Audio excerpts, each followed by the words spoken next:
అన్వేషణ టీవీ కార్యక్రమాన్ని క్రమముగా వీక్షిస్తున్న ప్రేక్షకులైన ప్రతి ఒక్కరికి ప్రభువైన యేసుక్రీస్తు వారి నామములో నా హృదయపూర్వక శుభాభివందనాలు. దేవుని ఉచితమైన కృపను బట్టి మరొక ఎపిసోడ్ ద్వారా మిమ్మల్ని కలవడానికి దేవుడిచ్చిన అమూల్యమైన అవకాశాన్ని బట్టి నేను ప్రభువుని స్తుతిస్తూ ఉన్నాను. ఈ కార్యక్రమాన్ని క్రమముగా వీక్షిస్తూ మీ ప్రార్థన మనవులను దేవుడు మీ కుటుంబాలలో జరిగిస్తున్నటువంటి అద్భుత కార్యాలను మేలులను క్రమంగా ఫోన్ కాల్స్ ద్వారా తెలియచేస్తూ మీ సంతోషాన్ని వ్యక్తపరుస్తూ ఉన్న ప్రతి ఒక్కరిని ప్రభు పేరట మరొకమారు అభినందిస్తూ ఉన్నాను. ఈరోజు పరిశుద్ధ గ్రంథమైన బైబిల్లో నుండి ఒక వాక్య భాగాన్ని చదువుకుని ధ్యానం చేద్దాం. ఆదికాండము 26వ అధ్యాయం 24, 25 వచనాలను చదువుకుందాం.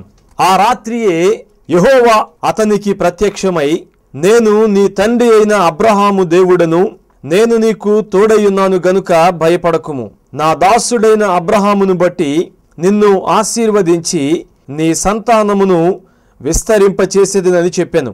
అక్కడ అతడొక బలిపీఠము కట్టించి యెహోవా నామమున ప్రార్థన చేసి అక్కడ తన గుడారము వేసెను. మనం చదువుకున్న ఈ వాక్య భాగంలో అబ్రహాముకు లేక కలిగినటువంటి కుమారుడైన ఇస్సాకు కనిపిస్తున్నాడు. ఈ ఇస్సాకు అబ్రహాము అనే విశిష్టమైన తండ్రికి ఇస్సాకు ఒక కుమారుడు. అలాగే యాకోబు అనబడిన ఒక గొప్ప కుమారునికి గొప్ప తండ్రిగా కూడా కనబడుతున్నాడు. అనగా అబ్రహాము ఆ తరువాత యాకోబు వీరిద్దరికీ మధ్యలో ఉన్నటువంటి ఇస్సాకు దేవుని యందు భయము భక్తిని చూపించే విషయంలో చాలా అబ్బురపరిచే భక్తిని కనబరిచాడు అనడంలో ఎలాంటి సందేహం లేదు. యేసు క్రీస్తునందు విశ్వాసముంచి భక్తి జీవితాలను కొనసాగిస్తూ ఉన్న ప్రియమైన దేవుని బిడ్డలారా, మన భక్తి బాటలో దేవునిని మెప్పించగలిగిన, ముక్తిని అందుకోగలిగిన భక్తిని చేస్తూ ఉన్నట్లయితే మనం ఈ లోకములో జీవించే జీవితానికి ఒక అర్థం, పరమార్థం ఉంది అనడంలో అతిశయోక్తి లేదు. అలా కాకుండా ఏదో ఒక భక్తి ఏదో ఒక విధంగా చేసేస్తున్నానులే అని సరైనటువంటి భక్తి పందాను అనుసరించకుండా తోచిన విధంగా బండిని నెట్టుకుంటూ వెళ్ళడం శ్రేయోదాయకం కానే కాదు. ఇస్సాకు ఒక గొప్ప విశ్వాసులకు తండ్రి అని పిలువబడిన అబ్రహాము గారి కుమారుడు కావచ్చుగాక, అలాగే ఇశ్రాయేలు అని పిలువబడిన యాకోబు గారికి తండ్రి కావచ్చుగాక, కానీ ఇవి ఆయనను గొప్పవాడినిగా దేవుని దృష్టిలో నిలబెట్టలేదు. కానీ వ్యక్తిగతముగా ఆయన భక్తి జీవితము దేవుణ్ణి మెప్పించేదిగా ఉంది. అందుకనే దేవుడు ఇస్సాకును అమితముగా ఆశీర్వదించినట్లుగా, అంత గొప్ప వాగ్దానాన్ని ఇస్సాకుకు దేవుడిచ్చినట్లుగా మనం చూస్తూ ఉన్నాం. మన తల్లిదండ్రులు గొప్పవారు కావచ్చు, లేక మన బిడ్డలు మనకంటే గొప్పవారు కావచ్చు. వారి గొప్పతనాన్ని బట్టి మన భక్తిని అంచనా వేయడం అనేది ఎంతమాత్రం సమంజసం కాదు. అలాగే ఒక దైవ సేవకుడై ఆ దైవ సేవకుని కుటుంబంలో పుట్టిన బిడ్డలు గొప్పవారని, లేక విశ్వాసిని కలిగినటువంటి తండ్రులు గొప్పవారని, ఇలా ఒకరిని బట్టి మరొకరి భక్తిని అంచనా వేయడం అనేది ఎంత మాత్రము శ్రేయోదాయకం కానే కాదు. అయితే ఇక్కడ యాకోబు తండ్రి అయినటువంటి ఇస్సాకు, అబ్రహాముకు కుమారుడైన ఇస్సాకు దేవుని విషయంలో కనబరిచిన భక్తి ఈరోజు మన ధ్యానాంశం. అనగా భగవంతుడు మెచ్చే భక్తి ఎలా ఉంటుందో దేవుని వాక్యపు వెలుగులో ఇస్సాకు జీవితంలో నుంచి మనం పరిశీలన చేద్దాం. ఇస్సాకు తన జీవితంలో అబ్రహాము కుమారుడుగా ఒక గొప్ప పేరును సంపాదించడం ఎంత ప్రాముఖ్యమో, అంతకంటే దేవుని సన్నిధిలో మరి మంచి భక్తిపరుడుగా తనను తాను నిరూపించుకోవడం అనేది అంతకంటే గొప్ప ప్రాముఖ్యమైన విషయం. అబ్రహాము జీవితాన్ని గురించి దాదాపుగా 13 అధ్యాయాల్లో ఆదికాండములో మనకు కనబడుతుంది. అదే యాకోబు జీవితాన్ని గురించి ఆదికాండములో దాదాపుగా 10 అధ్యాయాల్లో దేవుడు యాకోబుని గురించి వ్రాయించాడు. కానీ వారిద్దరి మధ్య ఉన్న ఇస్సాకుని గురించి కేవలము 2 అధ్యాయాల్లో విపులముగా వ్రాయబడింది. అనగా తన గురించి అంతగా దేవుని వాక్యములో ప్రస్తావించబడకపోయినా, తన తండ్రి ఎంతో గొప్పవాడైనా, తన కుమారుడు ఇంకెంతో గొప్పవాడైనా, వారిని బట్టి తనకు అంత ప్రాధాన్యత బైబిల్ గ్రంథములో అధ్యాయాలలో దొరకనంత మాత్రాన అతని భక్తిని తక్కువ అంచనా వేయడానికి వీల్లేదు. ఈ మాటలు వీక్షిస్తూ ఉన్న ప్రియమైన సోదరి సోదరులారా, మీరు నేను కూడా ఆయా సందర్భాల్లో వేరే వారితో మన భక్తిని, వేరే వారితో మన విశ్వాసాన్ని పోల్చుకొని కొన్నిసార్లేమో మనం బాగున్నామని, కొన్నిసార్లేమో మనం చాలా వెనకబడిపోయామని బాధపడుతూ ఉంటాం. కానీ వాస్తవానికి మన భక్తిని వేరొక వ్యక్తితో లేక వేరొకరి భక్తితో పోల్చుకోవడం కాదు, కానీ మన భక్తిని దేవుని వాక్యపు వెలుగులో పోల్చుకున్నట్లయితే అది భగవంతుడు మెచ్చే భక్తి అవునో కాదో ఇట్టే అర్థమవుతుంది.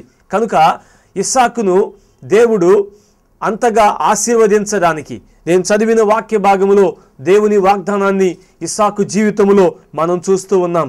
దేవుడు ఇస్సాకుతో ఎలా చెప్పాడు, నా దాసుడైన అబ్రహామును బట్టి నిన్ను ఆశీర్వదించి నీ సంతానమును విస్తరింపచేసేదను.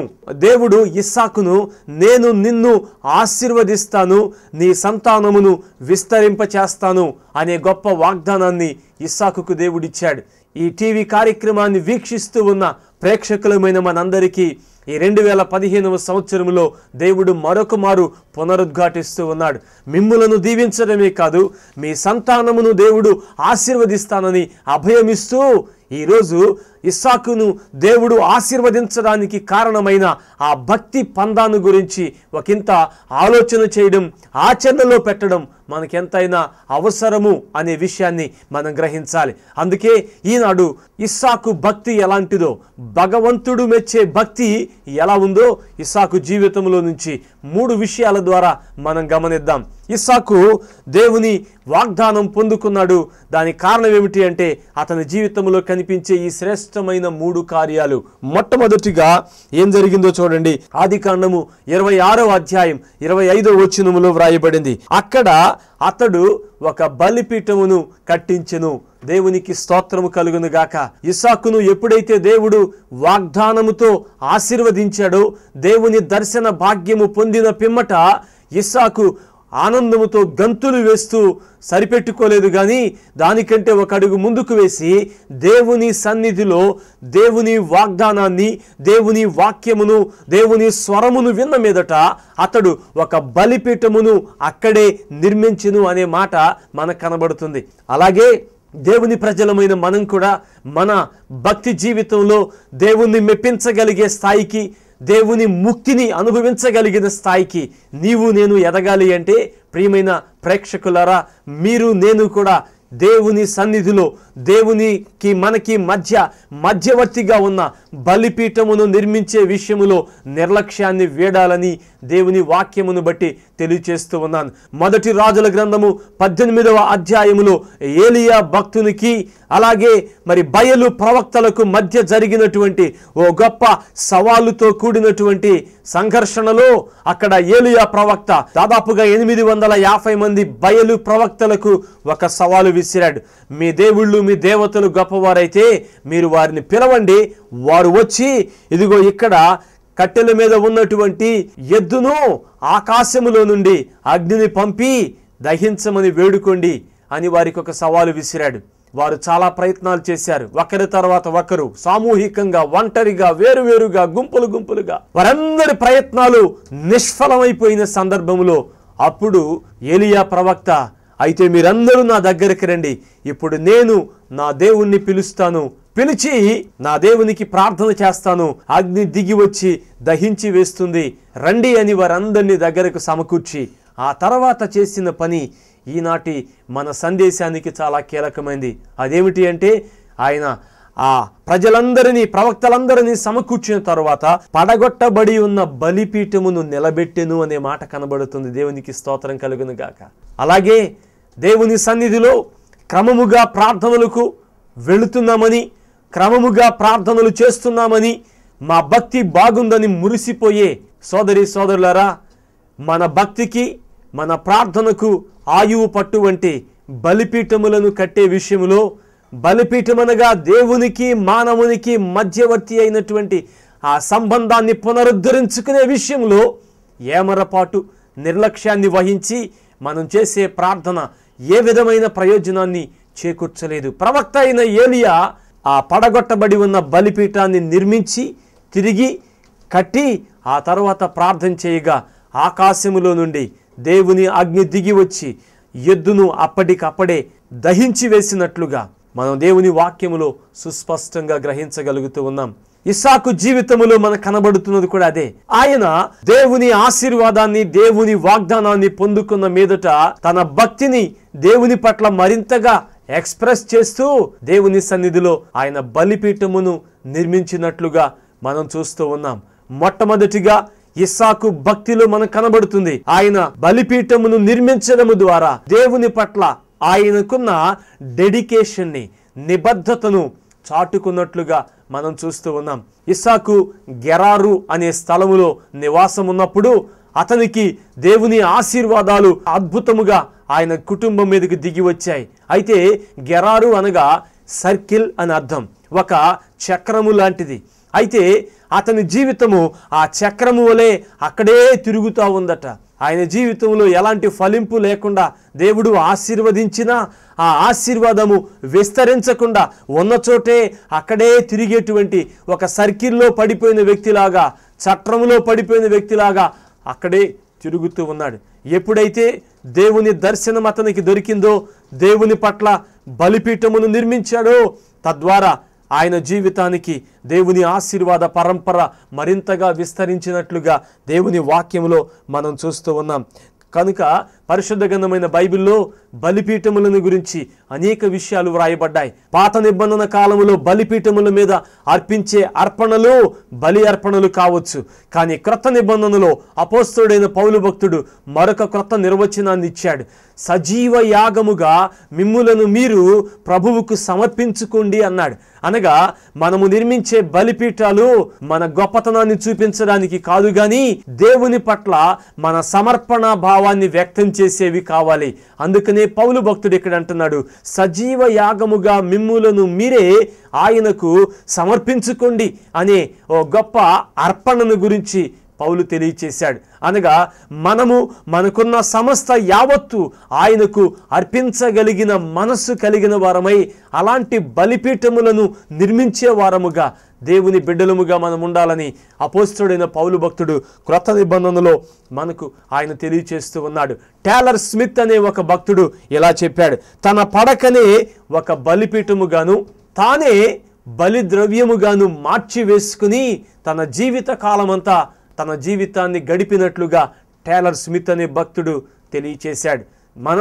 మనమున్నటువంటి స్థలములో దేవునికి ప్రార్థనాపూర్వకముగా బలిపీఠమును నిర్మించి దేవునికి మనకు మధ్య ఆ పడిపోయిన, పడగొట్టబడిన, తెగిపోయిన సంబంధ బాంధవ్యాలను పునరుద్ధరించుకున్న మీదట మనము చేసే ప్రార్థనలకు దేవుని నుండి గొప్ప విడుదల, దేవుని నుండి గొప్ప జవాబు దొరుకుతుంది అనటంలో ఎలాంటి సందేహం లేదు. ఇప్పుడే మన భక్తిలో మొదటి మెట్టైన బలిపీఠ నిర్మాణానికి నిశ్చయించుకుందాం, పూనుకుందాం. దేవుడు నిశ్చయముగా ఆ బలిపీఠం మీద నుంచి మనం అర్పించే అర్పణలకు, మనం చేసే ప్రార్థనలకు దేవుని దగ్గర నుండి అద్భుతమైన జవాబును పొందుకోబోతూ ఉన్నాం. రెండవదిగా ఇస్సాకు గుడారమును వేసెను అనే మాట మనకు కనబడుతుంది. గుడారమును కట్టాడట. గుడారము అనేది it shows the detachment of our life from this world. ఈ ప్రపంచములో నుండి మనము ఏ విధముగా వెడలిపోవలసిన వారమై ఉన్నామో, అనగా ఈ లోకములో మానవ జీవితము అశాశ్వతమైనది అనే ఒక గొప్ప సందేశము ఆ గుడారము వేయడములో దాగి ఉన్నట్లుగా మనం చూస్తూ ఉన్నాం. చాలామందికి ఈ లోకమే శాశ్వతమని, ఇక్కడే యుగ యుగములు ఈ లోకములోనే తిష్ట వేసుకుని ఉండబోతున్నామనే ఆలోచనతో వారి బ్రతుకులను నెట్టుకుంటూ వెళతారు. ఒకరోజు వారి సమయం అయిపోయినప్పుడు, దేవుని పిలుపు వారి దగ్గరకు వచ్చినప్పుడు దాన్ని జీర్ణించుకోలేక ఆ మరణ దూత పిలిచిన పిలుపుకు అల్లాడిపోతారు. కానీ దేవుని ప్రజలమైన మన వైఖరి ఎలా ఉండాలి? ఈ లోకములో మన బ్రతుకు, మన జీవితము ఎలాంటిది అంటే, ఇదిగో ఇస్సాకు చూపించిన త్రోవలో మనము వెళ్ళాలి. ఆయన, నేను ఈ లోకములో కేవలము అశాశ్వతమైన వాడిని, ఇది నా శాశ్వత నివాస స్థలము కానే కాదు అంటూ ఒక టెంట్ వేస్తూ ఆ టెంట్ ద్వారా దేవుని పట్ల, ఈ లోకము పట్ల తన వైఖరిని సుస్పష్టం చేశాడు. మరి ఈ లోకములో జీవిస్తూ ఉన్న ప్రియమైన సోదరి సోదరులారా, ఇదే శాశ్వతమని, ఇదే సమస్తమని, సర్వస్వమని ఈ లోకం కోసం అహర్నిశలు తాపత్రయపడిపోతూ దీనికంటే శ్రేష్టమైన మరొక తావును గురించి నిర్లక్ష్యం చేయడం అంత సమంజసం కానే కాదు అని ప్రభు పేరట మనవి చేస్తూ ఉన్నాం. అపోస్తలుడైన పౌలు భక్తుడు కొరింథీయులకు రాసిన 2వ పత్రిక 5వ అధ్యాయం 1వ వచనంలో, భూమి మీద మన గుడారమైన ఈ నివాసము శిథిలమైపోయినను చేతి పని కాక దేవుని చేత కట్టబడినదియు నిత్యమైనదియునైన నివాసము పరలోకమందు మనకున్నదని ఎరుగుదుము. పౌలు భక్తుడు ఇక్కడ అంటున్నారు కదా, భూమి మీద మన గుడారమైన ఈ నివాసము అన్నారు. అనగా ఈ లోకములో మన నివాస స్థలము ఒక గుడారము లాంటిది, లేక మన జీవితమే ఒక గుడారము. ఈ గుడారాలలో నివసించే వారిని మనం అప్పుడప్పుడు చూస్తూ ఉంటాం. వస్తువులు అమ్ముకునేవారు పర్యటనలు చేసుకుంటూ వచ్చి వారి జీవనోపాధి కొరకు సీజన్కి వేరే వేరే ప్రాంతాలకు వెళ్లే వారిని కొంతమందిని మనం పరిశీలిస్తూ ఉంటాం. జీవనోపాధి కొరకు ఒక ప్రాంతం నుండి మరొక ప్రాంతానికి వలస వెళ్లే కొంతమందిని మనం చూస్తూ ఉంటాం. వారు మనముండే నివాస స్థలములోని ఎక్కడో ఒక ఖాళీ స్థలం చూసుకుని సడన్గా ఒక రాత్రిపూట ఎప్పుడో వస్తారు. అక్కడ కొన్ని కుటుంబాల వారు కొన్ని టెంట్లు వేసుకుని ఉంటారు. ఒక వారము 10 రోజులు 20 రోజులు ఉంటారు. ఆ వారం 10 రోజులు అయిపోగానే మరలా ఒక అర్ధరాత్రి ఎప్పుడో వారి డేరాలు తీసేస్తారు, వారి టెంట్లు తీసేస్తారు. మళ్ళీ ఉదయానికి చూస్తే నిన్న ఉన్న టెంట్స్ ఈరోజు అక్కడ ఉండవు. ఆశ్చర్యం, ఏమైపోయారు, ఎక్కడి నుంచి వచ్చారు, ఎలా ఉన్నారు, ఇప్పుడు ఏమైపోయారు అంటే ఆశ్చర్యం. మరలా ఎప్పుడో సడన్గా ఒకరోజు ప్రత్యక్షం అవుతారు. ముఖ్యంగా ఈ సీజన్లో గంగిరెద్దులను ఆడించి జీవనాన్ని కొనసాగించుకునే కొన్ని కుటుంబాలను మనం ఆయా స్థలాల్లో చూస్తూ ఉంటాం. వారు చూడడానికి చాలా అల్పమైన జీవితాలు, చాలా స్వల్పమైన జీవితాలు జీవిస్తూ ఉండవచ్చు. కానీ వారు విశ్వాసులమైన మనకు గొప్ప సందేశాన్ని ఇస్తూ ఉన్నారు. మనము కూడా ఏదో ఒక రోజున ఈ డేరాను తీసివేయవలసిన వారమే అన్న విషయాన్ని వారి జీవితాలు మనకెంతగానో సూచనగా కనబడుతూ ఉన్నాయి. అలాగే దేవుని వాక్యాన్ని వీక్షిస్తున్న ప్రేక్షకులారా, అపోస్తలుడైన పౌలు భక్తుడు చెప్పినట్లుగా భూమి మీద మన నివాస స్థలమైన ఈ గుడారము ఏదో ఒక రోజు మనం ఖాళీ చేయాలి. అందుకనే అపోస్తలుడైన పేతురు భక్తుడు అంటున్నాడు, నేను ఈ గుడారమును విడిచి వెళ్లేలోపు మిమ్ములను రేపడానికి ఇష్టపడుతున్నాను. ఈ వాక్యాన్ని వీక్షిస్తున్న మిత్రులారా, ఇది మనకు అశాశ్వతము, ఇది మనకు చాలా తాత్కాలికము. ఇది ఏదో ఒక రోజు భూమి మీద నుంచి మనందరం వెళ్ళిపోవలసిందే.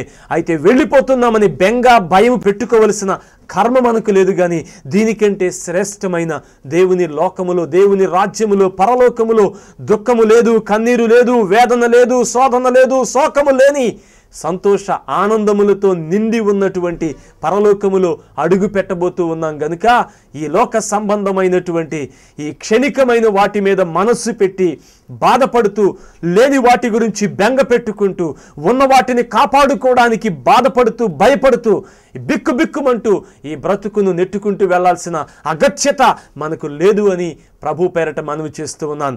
అంత గొప్ప భక్తిని ఇస్సాకు జీవితంలో మనం చూస్తూ ఉన్నాం. మొట్టమొదటిగా బలిపీఠమును నిర్మించడము ద్వారా భగవంతుడు మెచ్చే భక్తి ఇస్సాకు చేశాడు. తద్వారా దేవుని పట్ల తన డెడికేషన్ తెలియచేశాడు. రెండవదిగా ఇస్సాకు గుడారమును వేయడము ద్వారా దేవునికి ఈ లోకానికి మధ్య నేను శాశ్వతుడను, అశాశ్వతమైనటువంటి ఈ లోకములో నుంచి శాశ్వతుడైన దేవుని దగ్గరకు వెళ్ళవలసి ఉన్నాను గనుక నేను ఈ లోకములో టెంపరరీని అని తెలియచేయడానికి గుడారమును నిర్మించాడు.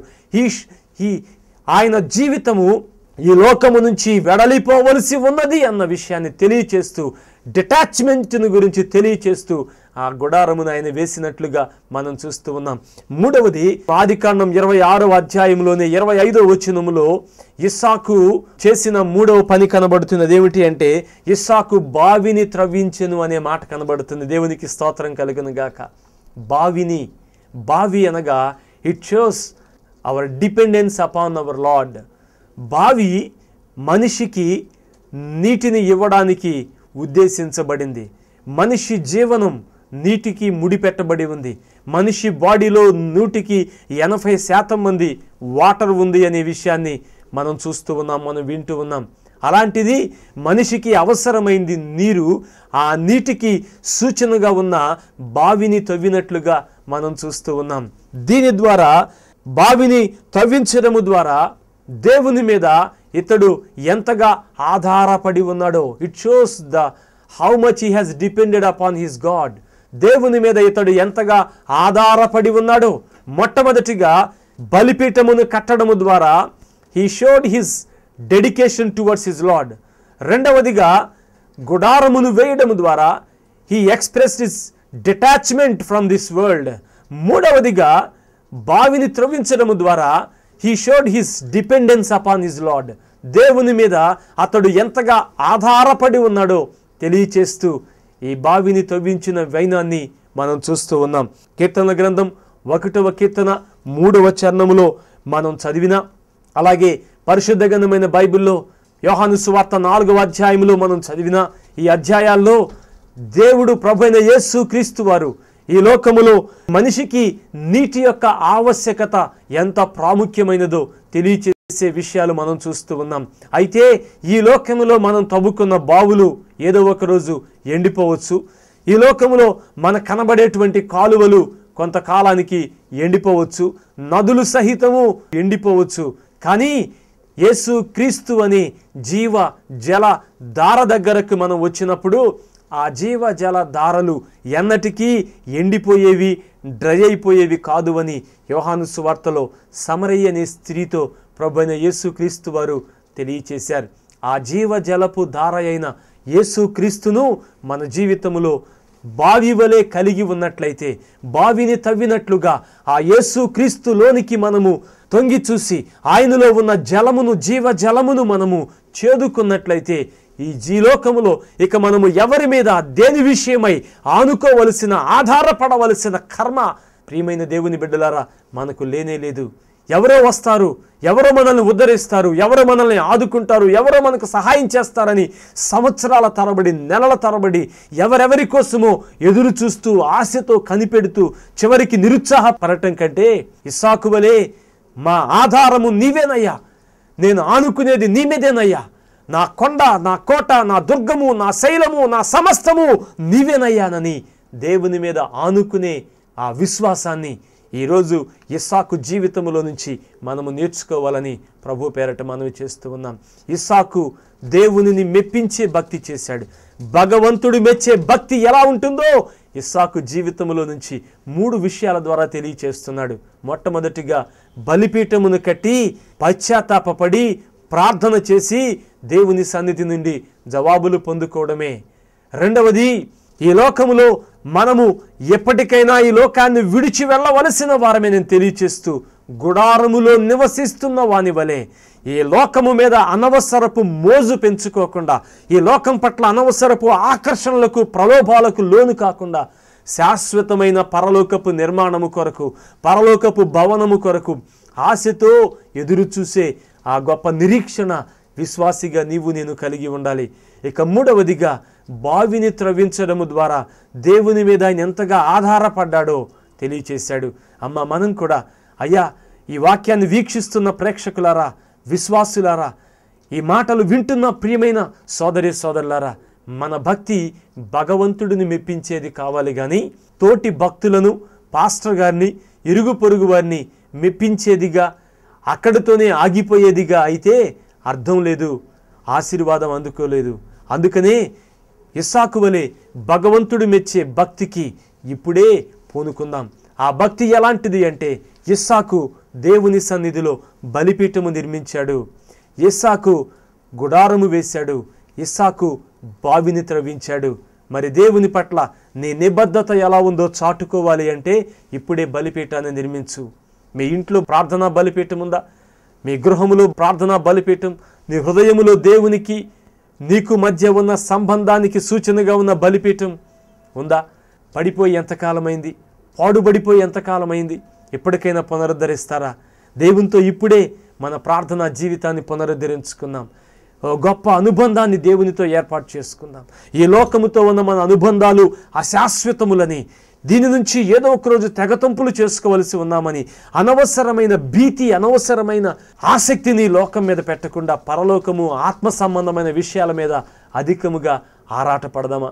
మూడవదిగా దేవుని మీద ఆనుకుందామా? ఆయన చేసిన పని అదే. ఇస్సాకు బావిని త్రవ్వించి దేవుని మీద ఆధారపడుతున్నట్లుగా తన భక్తిని చాటుకున్నాడు. ఈ 3 లక్షణాలను పుణికి పుచ్చుకున్న వారమై భగవంతుడు మెచ్చే భక్తి ఈ క్రొత్త సంవత్సరములో మనం చేయడానికి, చేసి దేవుణ్ణి మెప్పించడం, భూలోకములో ఉండగానే పరలోకపు ఆనందాన్ని, పరలోకపు ఆశీర్వాదాలను స్వతంత్రించుకోవడానికి ఈ మాటలు వీక్షిస్తున్న పరిశుద్ధాత్ముడు మనందరికీ సహాయం చేయనుగాక. ప్రార్థన చేసుకుందాం. ప్రేమ కలిగిన మా ప్రభువా, కనికరము కలిగిన మా యేసు క్రీస్తు, నీ ఉన్నతమైన నామాన్ని ప్రస్తుతిస్తూ ఉన్నాం. నీ వాక్యాన్ని వీక్షించడానికి, ఆలకించడానికి మీరు అమూల్యమైన అవకాశాన్ని మాకు ఇచ్చినందుకు వందనాలు. ప్రభువా, ఇస్సాకు భగవంతుడు మెచ్చే భక్తి ఎలా ఉంటుందో తన జీవితంలో నుంచి మాకు తెలియచేశాడు. మేము కూడా ఇస్సాకు వలె మా బ్రతుకులలో బలిపీఠమును నిర్మించే వారముగా, మా పాపములను ఒప్పుకుంటూ నీతో ఎల్లప్పుడూ అన్యోన్య సత్సంబంధాలు కలిగి ఉండేవారముగా కృపదయ చేయండి. అలాగే ఈ లోకములో మేము తాత్కాలికమైన వారమే, పరదేశులమే, యాత్రికులమే అన్న స్పృహ కలిగిన వారమై, శాశ్వతమైన పరలోకమును గురించిన ఆలోచన గలవారమై మమ్మలను బలపరచండి.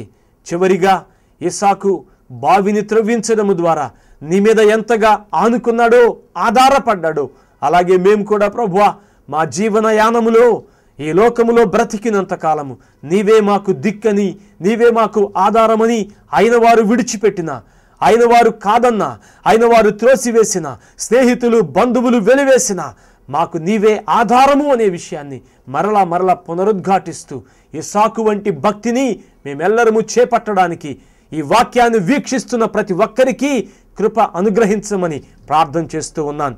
ఈ ఎపిసోడ్ని ప్రభువా స్పాన్సర్ చేయడానికి ముందుకొచ్చిన ప్రియులు త్రిపురనేని ప్రసాద్ గారి మనవరాళ్లను, ఆ కుటుంబాలను ఆశీర్వదించి వర్ధిల్ల చేయమని యేసు ఘననామములో ఈ మనవులు వేడుకుంటున్నాను తండ్రి. ఆమెన్. God bless you.